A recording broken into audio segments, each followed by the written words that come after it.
Welcome to kitchen spark. இன்றைக்கி நம்ம சேனலில் என்ன பார்க்க போகிறோன்னு கேட்டிங்கன்னா, சுவையான சுண்டல் மசாலாங்க. சுண்டல் மசாலா எப்படி செய்யலான்னு பார்க்கலாங்க.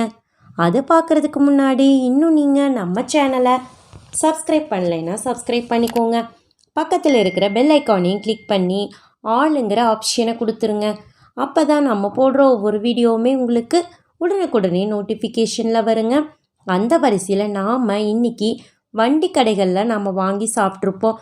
திருவிழா சமயத்தில் நம்ம ஊருக்கு வர வண்டி கடையிலே சாப்பிட்ருப்போம். ஸோ அந்த வண்டி கடை சுண்டலை தாங்க நாம் இன்றைக்கி வீட்டில் செஞ்சுருக்கோம். ரொம்ப ரொம்ப டேஸ்ட்டாக இருக்கும் இது. இப்போ இந்த லாக்டவுன் சமயத்தில் நம்ம வெளியில் போய் எந்த பொருளும் வாங்கி சாப்பிட முடியாது, நம்ம குழந்தைகளுக்கு வாங்கி கொடுக்க முடியாதுங்க. ஸோ நம்ம வீட்டில் இருக்கிற பொருளை வச்சு நாம் இந்த சுண்டல் மசாலா செஞ்சுக்கலாங்க. வாங்க எப்படி செய்யலான்னு பார்க்கலாம். பாருங்கள், அதுக்காக நான் 200 கிராம் அளவு பட்டாணி எடுத்திருக்கேன். பாருங்கள், ஓவர் நைட் நல்லா ஊற வச்சு எடுத்தாச்சுங்க. நெக்ஸ்ட்டு பார்த்திங்கன்னா நாம் இதையே வேக வச்சுக்கலாம். அதுக்காக ஒரு சின்ன குக்கரில் பாருங்கள் நான் எடுத்துட்டு கொஞ்சம் தண்ணி நிறைய ஊற்றிக்கலாங்க. நல்லா ஊற்றிட்டு இதுக்கு அளவான உப்பும் எடுத்துக்கலாங்க. சுண்டலுக்கு தேவையான அளவான உப்பும் எடுத்துக்கலாம். இப்போ இதை நம்ம மூடி போட்டுட்டு ஒரு 5 விசில் வேகட்டுங்க. 5 விசில் விட்டுட்டு நம்ம வேக வச்சுக்கலாம். இது இருக்கட்டுங்க, வேகட்டும். நெக்ஸ்ட்டு பார்த்திங்கன்னா நம்ம மசாலா அரைச்சிக்கலாங்க. அதுக்காக பார்த்திங்கன்னா ஒரு 2 பெரிய வெங்காயம், 2 தக்காளி, அப்புறம் பார்த்திங்கன்னா ஒரு 4-5 பச்சை மிளகாய், கொஞ்சமாக இஞ்சி, கொஞ்சம் பூண்டும் எடுத்துருக்குறோங்க. இதையே மிக்சி ஜாரில் போட்டு நல்லா நைஸாக அரைச்சிக்கணும். ஸோ பாருங்கள், இந்த மாதிரி ஒரு மிக்சி ஜாரில் நம்ம எடுத்து வச்ச பொருள் எல்லாத்தையும் ஆட் பண்ணிக்கலாம். இஞ்சி பாருங்கள் கொஞ்சம் கட் பண்ணி போட்டுக்கலாங்க, அப்போ தான் சீக்கிரம் அரைப்படும். ஸோ அதனால் கட் பண்ணி போட்டிருக்கோம். அப்புறம் பாருங்கள், பூண்டு எடுத்தாச்சுங்க. கொஞ்சமாக தண்ணி ஊற்றிக்கலாங்க, நிறைய வேண்டாம், கொஞ்சமாக அளவாக எடுத்துக்கலாம். பாருங்கள், கொஞ்சமாக எடுத்துக்கலாம். இப்போ இதை நல்லா நைஸாக அரைச்சிக்கலாம். பாருங்கள், அரைச்சாச்சு. இப்போ பார்த்திங்கன்னா நம்ம சுண்டல் மசாலா செஞ்சுக்கலாங்க.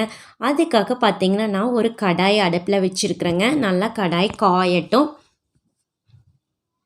பாருங்கள், நல்லா காஞ்சிருச்சு. இப்போ நாம் ஆயில் ஆட் பண்ணிக்கலாங்க. பாருங்கள், ஆயில் எடுத்துட்டோம். ஆயிலும் நல்லா காயட்டுங்க. காஞ்சதுக்கப்புறம் நம்ம மசாலா தாளிச்சிக்கலாம். பாருங்கள், நல்லா காஞ்சிருச்சு. ஒரு கொத்து கருகாப்பிலையெல்லாம் நம்ம இதில் ஆட் பண்ணிக்கலாங்க. வெங்காயம் எல்லாம் எதுவும் ஆட் பண்ண அவசியம் இல்லை. ஏன்னு கேட்டிங்கன்னா நம்ம எல்லாமே அரைச்சிருக்கோம். ஸோ பாருங்கள், நம்ம அரைச்சதை இந்த மசாலாலாம் எடுத்து இதில் ஊற்றிக்கலாம். வெங்காயம் தக்காளியெல்லாம் அரைச்சோம்லங்க, அதையே இதில் ஊற்றிட்டு நல்லா மிக்ஸ் பண்ணி விட்டுருலாங்க. கொஞ்சம் நல்லா மிக்ஸ் பண்ணிவிட்டு நெக்ஸ்ட்டு பார்த்திங்கன்னா மசாலாலாம் நம்ம இதில் ஆட் பண்ணிக்கலாம். அதுக்காக பார்த்திங்கன்னா பாருங்கள், கொஞ்சமாக மஞ்சத்தூள் எடுத்துருக்குறோம். அப்புறம் பார்த்திங்கன்னா காரத்துக்காக 1 டீஸ்பூன் அளவு மிளகாத்தூள் எடுத்துக்கலாங்க. நெக்ஸ்ட்டு அதே மாதிரி 1 டீஸ்பூன் அளவு கரம் மசாலா எடுத்துருக்கோம். ஹோம்மேட் கரம் மசாலா நம்ம சேனல்லே இருக்குது, நீங்கள் பார்த்துக்கலாம். நெக்ஸ்ட்டு பார்த்திங்கன்னா சாம்பார் பொடியும் எடுத்துருக்கோங்க. இதுவும் நம்ம வீட்டில் அரைச்சது தான். இதுவும் நம்ம வீடியோவில் இருக்குது, நீங்கள் பார்த்துக்கலாம். இந்த மசாலா பொடியெல்லாம் ஆட் பண்ணிவிட்டு நல்லா மிக்ஸ் பண்ணிக்கலாங்க. சாம்பார் பொடி எடுத்துருக்கிறதுனால நல்லா வாசனையாக இருக்கும் உங்களுக்கு மசாலா. ஸோ நல்லா மிக்ஸ் பண்ணி விட்டுட்டு மூடி வைக்க வேண்டாங்க. இந்த மாதிரி கிளறி விட்டுட்டே இருங்க, அடி பிடிச்சிடாம. கொஞ்சம் திக்காக வரட்டுங்க. பாருங்கள், அதுக்குள்ளேயே நம்மளுக்கு பார்த்திங்கன்னா இந்த பட்டாணி நல்லா வெந்து வந்துருச்சுங்க. விசில் அடங்கிடுச்சு. இப்போ இதில் இருக்கிற தண்ணியை வடிச்சிட்டு நம்ம அதை கீழே ஊற்றிட வேண்டாங்க.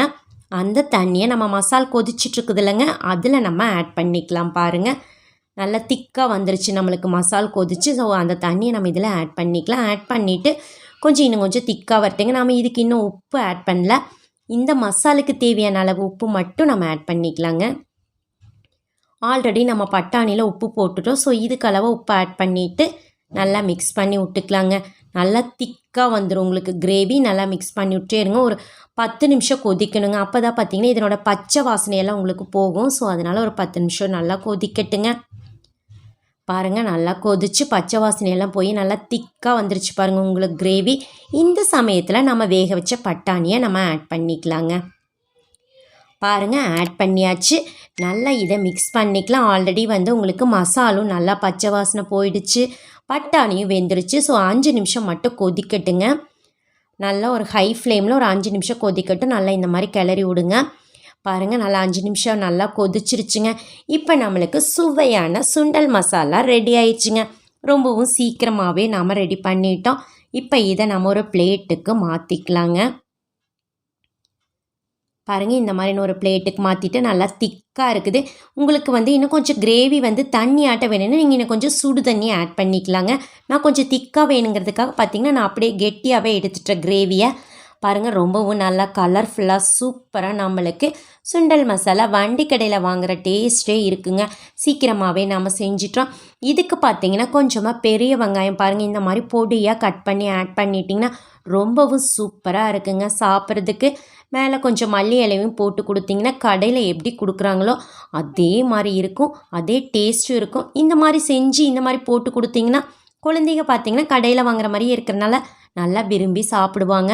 ரொம்ப ரொம்ப ஹெல்த்தியானது தான் நம்ம வீட்டிலையே செஞ்சுருக்குறோம். ரொம்ப சிம்பிளாக செஞ்சுருக்கோங்க, ரொம்பவும் ஹெல்த்தியானது. ஸோ நீங்கள் இந்த மாதிரி ட்ரை பண்ணி பாருங்கள். இந்த வீடியோ பிடிச்சிருந்ததுன்னா உங்கள் ஃப்ரெண்ட்ஸுக்கெல்லாம் ஷேர் பண்ணுங்கள், லைக் பண்ணுங்கள். மறக்காமல் கிச்சன் ஸ்போக் சேனலுக்கும் சப்ஸ்கிரைப் பண்ணுங்கள். இந்த வீடியோ பார்த்ததுக்கு நன்றி.